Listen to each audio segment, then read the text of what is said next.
Good afternoon, students. In lieu of conducting our class meetings in the auditorium, the administrators and the media team have decided to bring the class meetings to you via Shays Valley Television.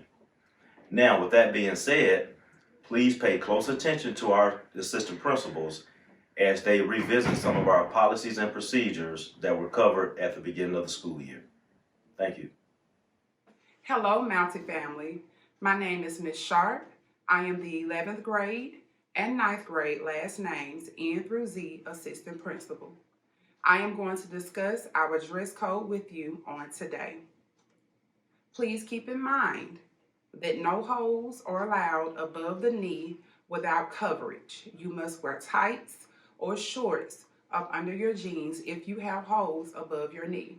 Now, the Jefferson County Code of Conduct states no holes above the knee at all. However, we do allow you all to wear holes as long as they are covered.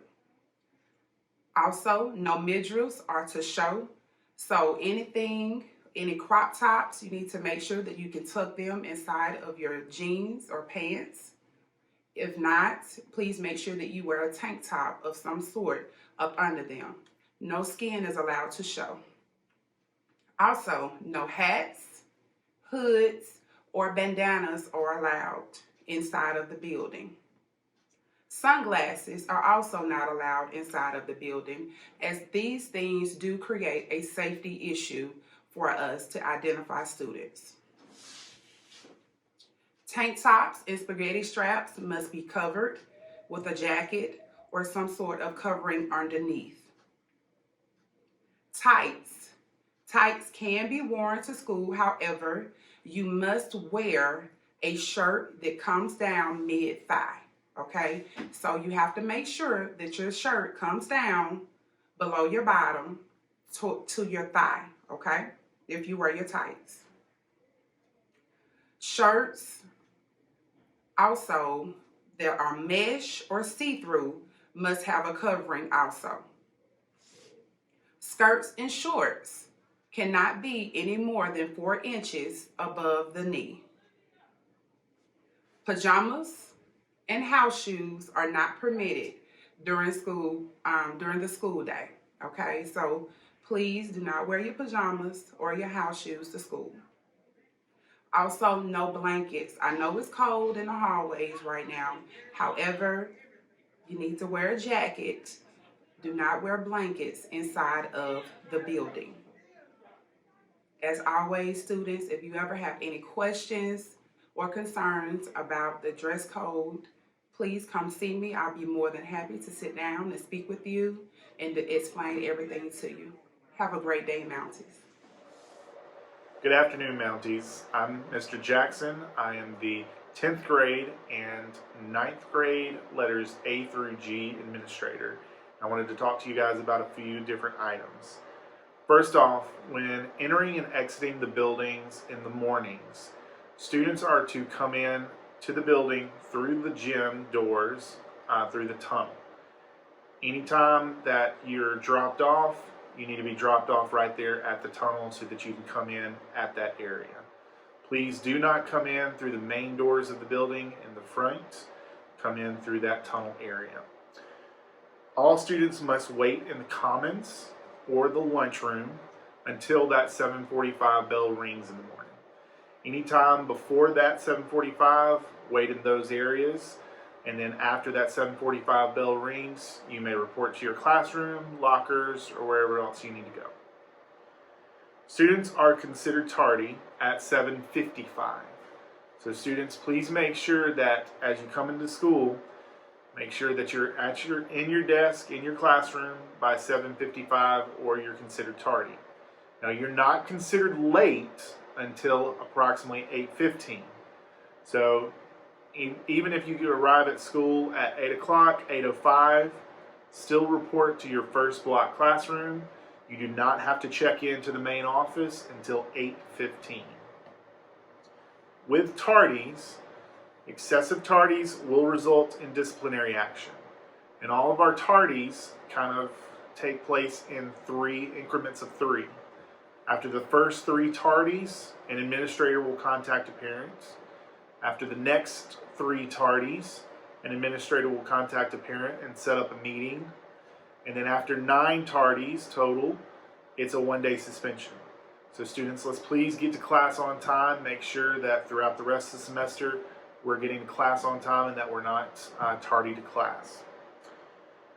Parking lots. So students, after the 7:55 bell rings in the mornings, no student is allowed in the parking lot for the entire day. Now, as you leave, if you are early release, that's fine. But if you need to go get something from your car in the parking lot, please let a teacher know, and they will contact an administrator who will escort you down to your car so that you can retrieve whatever item you need.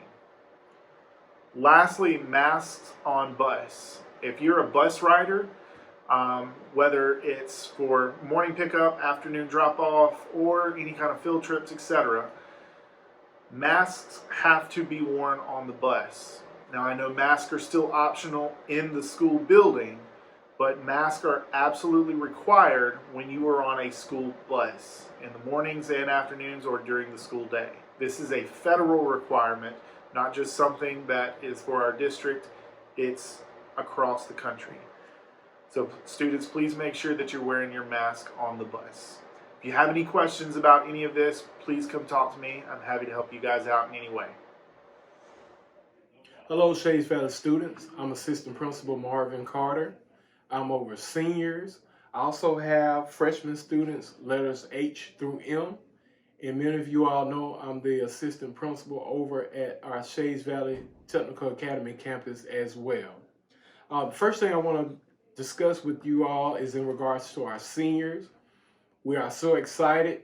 This is your final semester here in high school. And as you prepare for your post-secondary options, we want to make sure that you keep in mind that you are still students here at Shays Valley High School. We need you making sure you attend all of your classes and that you're not skipping or getting involved in any behaviors that may lead to you being class 3 and not being able to participate in prom or even graduation. Again, seniors, listen closely. We want to make sure that you're able to attend your prom, graduation, and be able to celebrate the end of your K-12 career as you move on to your post-secondary option.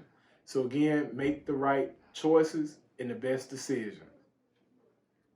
Next, this is for everybody and all of our students in regards to our cell phone policy. We want to make sure that students, you know that you should be keeping your cell phones in your pockets, especially during class time. Now, unless you have permission from your teacher, you should not have your cell phone out during instructional time. So please keep that in mind.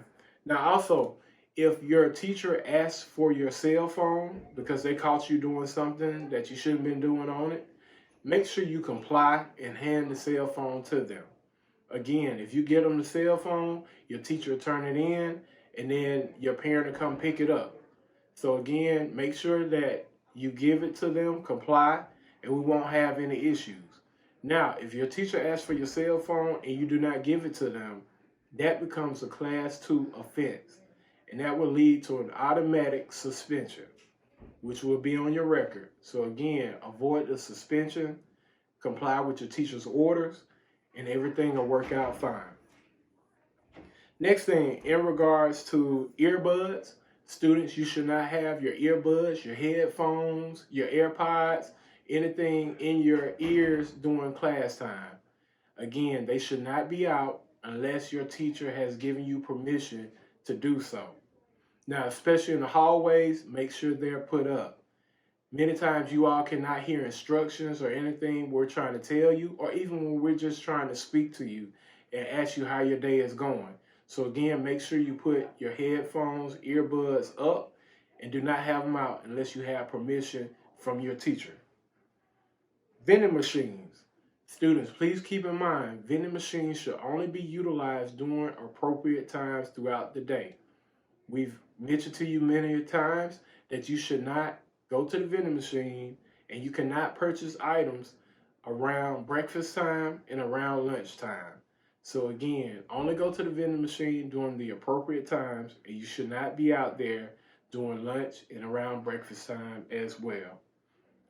Lastly, this is for everyone. Please keep in mind, we need you in your classes. Do not skip class. Again, if you skip, you will be punished by having a suspension. After you have multiple suspensions for skipping, it becomes a class 3 offense where you will most likely go to the alternative school and your parent will have to take you there. It's located over in Tarrant. So unless you want your parent driving you to Tarrant every single day, don't put that burden on your family. Go to your classes. We need you there for instructional purposes, so that way you can pass the class and move on and be successful. So students, please keep this information in mind. It's very important. We're looking forward to a wonderful second semester. If you have any questions, concerns, or just want to share your thoughts, or you need to report anything, come and see any administrator, and we'll be glad to assist you. So as always, we're grateful to have you here. We are accountable, we are respectful, and we are empathetic, because as you already know, we are Mountain Nation.